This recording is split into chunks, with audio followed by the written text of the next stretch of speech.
Hello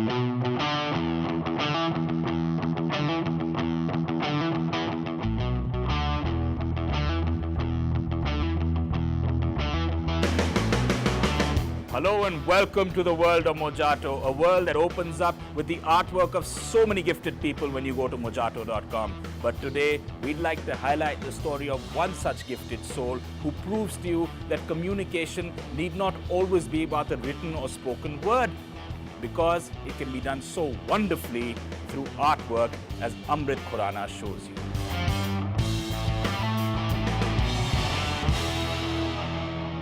We were not really very much aware of her ability, but it happened that one of the art teachers in the school where I was working pointed it out to us that she has some spark in her, and the way she was projecting animals and birds was very unique from how normal people do. So her birds would have 4 feet and the animals, they would converge into one. Once we noticed and observed, and we felt that that was how she was trying to communicate to us what she thought was important in the day's routine.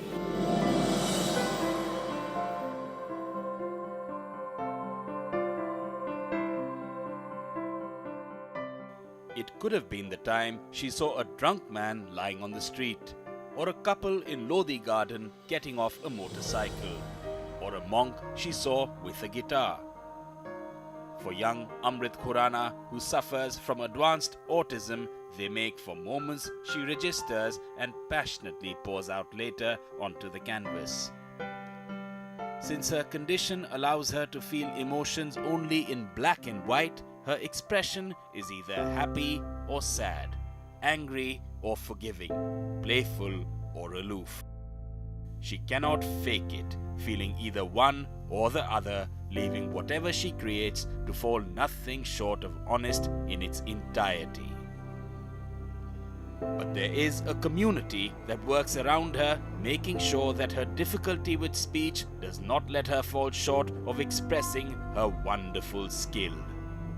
Which is why her mother, Amrit Khurana, a teacher at Pathway School in Noida, got the support of the school to get Amrit a seat in the art class.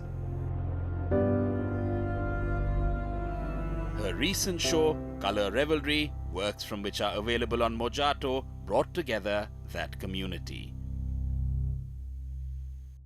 As an educator, I'd say that, of course, it's been wonderful to be able to extend our teachers, our education program to her, but as much she has taught us and she has taught our students about the different ways you can express yourselves, the different languages which go beyond words.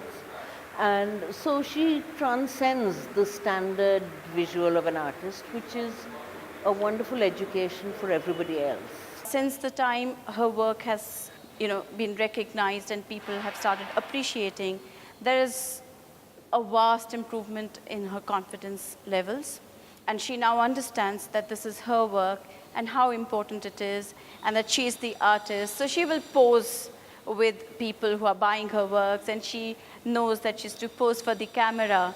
So all those things are slowly coming around, but yes, communication, which is a two-way process, is still a big limitation. Like if you see some of her work and you'll see what you originally saw in a magazine or a newspaper, there'll be like such a transformation in what she's done. Also, earlier she was more of color pencils and small pieces put together, but now since she's been practicing a lot and everything, she's moved on to bigger pieces, exploring a lot of mediums as well.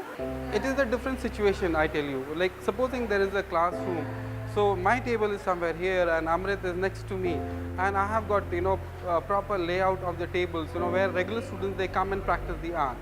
So in that situation, a child who is sitting next to me for about 6 hours or 5 hours a day, and she's constantly practicing.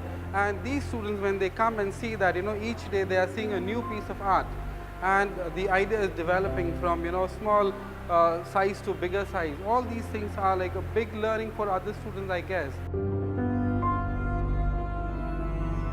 The fascinating part about Amrit's work is that it can be viewed at parallel with that of any regular artist, never once giving away her disability.